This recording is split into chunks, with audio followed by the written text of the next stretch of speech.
This is what I know to be true so far, the show that inspires you to awaken the magic within and step into your most authentic life. I'm Kerry-Ann McKenzie, a multi-passionate spiritual mentor, magic maker, nature energy alchemist, and creator of the Rebellion of Love.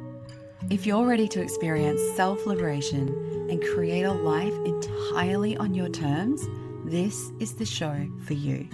I'm so grateful to have you with me on this journey to awakening the magic within with what I know to be true so far. Hello, beautiful soul, and welcome to another episode of What I Know to Be True So Far. I'm looking forward to today's episode. I'm going to talk a little bit about what happens in my bed. I don't mean that in a sexual way. I want to talk to you a little bit about something that came up with Tim and I when we were having some pillow talk the other day. So usually I wake up in the morning and Tim is asleep for another good hour and a half.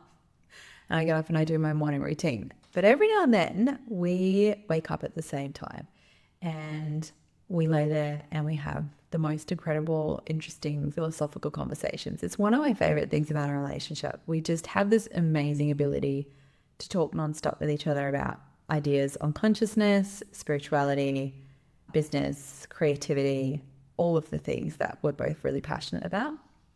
And we were laying in bed and he started talking about something to do with how sometimes when he wakes up, his mind instantly thinks of coffee. When am I going to go get the coffee? Am I going to walk and get a coffee? How am I going to get the coffee? And we were laughing about like how dumb the brain is and how it instantly is trying to fill itself with stuff all the time just to avoid being present, And we were talking about that and it started with that and then it ended up way in a totally different direction about where that comes from, like where is this inherent desire within us to be constantly filling ourselves up. And we moved into then the areas of like success and, what motivates us for achievement and things like that. And this conversation went on for ages. During the success part of this conversation, though, we touched on something which I wanted to talk about today in the episode. So Tim listens to a podcast by Chris Williamson, Ancient Wisdom, Something Wisdom. I'm going to get that wrong. I will correct it in the show notes and leave a link to his podcast because it is really great. But he was doing a kind of interview and I'm not sure if it was on his podcast or someone else's, but he started sort of saying, I get to travel the world and all this stuff, but like essentially I'm just living out of a suitcase. And he was really kind of talking about the negative aspects about success and his success. And so we were talking about whether or not Chris Williamson had deep love in his life. Because I truly believe, well, obviously I created the Rebellion of Love, but I truly believe that at the end of the day, we just want love, like in the highest, purest form, the frequency of love. And everything we're trying to do externally is in the hope that we will feel love. And I'm not talking just about romantic love, I'm talking about love in general. We go through life and we decide that the pillars of success are like external pillars, right? And we're like, oh yeah, we're really successful if we have a career that we enjoy, we have loads of money in the bank, we've got a really nice house, we're like financially stable is such a huge pillar of success. And other areas like health and looking good, like we've decided like if you look good, then you are therefore successful.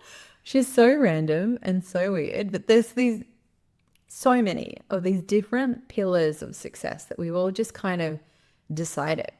But we started talking about actually, what if you redefined your pillars of success and what does that look like? And I was sort of saying to Tim, to be honest, I don't equate any of that stuff, like any of the external material stuff, to success. And I'd truly felt incredibly successful in my life for like the last 8 years of my life.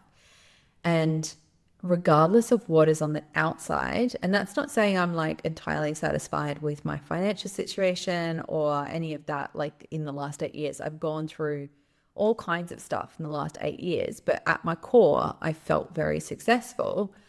And that is because my pillars of success are joy, love, and creativity. So I have decided that that is success for me. If I have joy, love, and creativity, then I'm a successful person. And I was saying to Tim, I wonder how many people are actually chasing the external success without having the foundational success in place, which really is to feel joy, love, and have creative expression, right? And if we look at cultures that do not have the material things that we have, that do not have the external metric of society norms of success, and they live in a culture where it's filled with community and very connected to nature and all these sorts of things, they are generally really happy people, even though they do not have the external metrics and measures that we have in our culture here in Australia and the US and the really westernized culture, I guess is what I'm trying to say here. And I truly, truly, truly think that people who achieve these external metrics of success that are around money, the house, material possessions, traveling around the world, doing all these things, the reason why once they get the fame and all those sorts of things, the reason why they feel that complete emptiness still or that complete deep sadness still is because they've strived and they've thrived for the success or pillars that actually don't bring you any closer to yourself. They don't bring you any closer to the energy of love, and they don't create the joy and the creativity to fully creatively express everything that's inside you that wants to come out into this 3D world, right? Because creativity is really, I mean, for me, I believe it's my soul expressing itself in whatever way it feels in the moment, whether that's writing, whether that's painting, whether that's sculpting, whether that's any of the things that I like to do, knitting, anything. It's, wow, I get to create something that's amazing. And these are just my pillars. Now, everyone else has got their own pillars. My pillars doesn't make me right. Everyone's got their own. And my invitation today is to ask yourself, like, what are your pillars of success?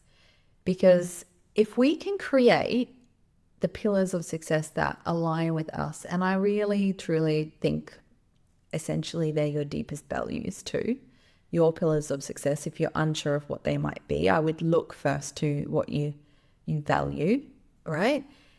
Underneath each one, there's like a list of things that kind of will create the overall beautiful, successful life that you want to have for yourself.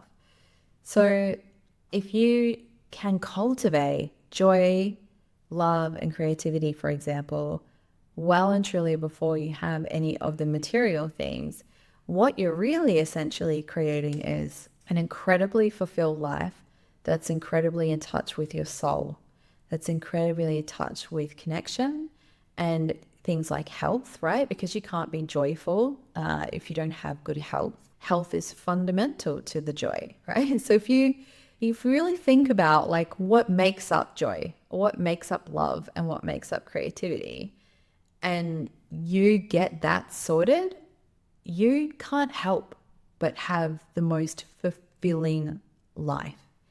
And I know deep, deep, deep in my heart that even though I am ambitious and I have big goals for me and my family, and Tim and I, we are really into consciously co-creating as a couple and as a blended family.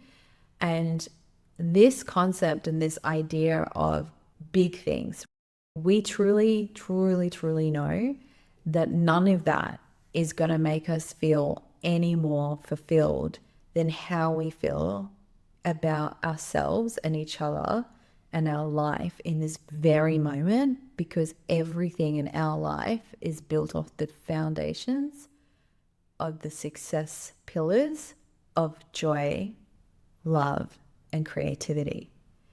So, what is it that you have decided is your pillars for success? What have you told yourself equate to success? And do they really, truly give you success? Really contemplate it. If I can attain particular states of beings or ways of being in the world, and I gave them the category of, if I achieve these, I am successful, I think that you'll find the most incredible human experience, and you'll amplify your feelings of alignment, your feelings of connecting to your soul, your feelings of community and belonging, your feelings of wholeness, fulfillment, your feelings of purpose. And I was listening to something today. It was a quick reel I saw on Preston Smiles Instagram, and it was Will Smith, and he was talking about people often speak about their rock bottom, and you're in your rock bottom and you're in the depths of despair. But there's also the highest cliff top, and the highest cliff top is when you get every single external manifestation of material things, the fame, the fortune, all the stuff, and you also enter into the deepest despair, because neither of those things, rock bottom or having it all, is going to give you what you really, really, truly want, which is a relationship with self. And he said, which is a relationship with self. But for me, it's like, yes, a relationship with self, but also what I truly, really, really, really want more than anything in life is to have sparks of joy, to know love and to deeply love and be loved, and also to creatively express whatever my heart desires or whatever my soul is craving to express in the world. And I'm going to leave that with you today, and let me know what you think. I think that Will Smith was definitely onto something there. And I definitely think that Tim and I, in our philosophical pillow talk conversations, are definitely getting into some really juicy, lovely things. And I can't actually wait to have him on the podcast so that we can talk about the full spectrum of what it's like having a relationship as a blended family, but also a very transparent relationship that's really a co-creation relationship that's conscious, that is full of love and full of connection and all the good things, but also holds space for the very real humanness that is two people with different attachment styles and truckloads of baggage that we had to work through together. And yeah, I can't wait. I'd love for you guys to hear about all the wonderful things that Tim has to say as well. He's an incredible human being. We'll also get into some human design, because that's what really changed our relationship. And I really want to share that with everybody, because I've got some cool new features on the website where you can go and get your human design chart, but like your relationship chart. So if you enjoyed this episode, please share this work. I would love for what I know to be true so far to get out to as many people and really spark these curious conversations that we can have with ourselves and others. You can follow me on Instagram, kerryanne.mckenzie, over on Substack, The Rebellion of Love, or Kerry Ann McKenzie. You can find my work there, obviously on all of your podcast platforms as well, and soon on YouTube, which I'm very excited about. You have a beautiful day, and I'll talk to you soon. And in the meantime, don't forget to keep on exploring what it is that you know to be true so far.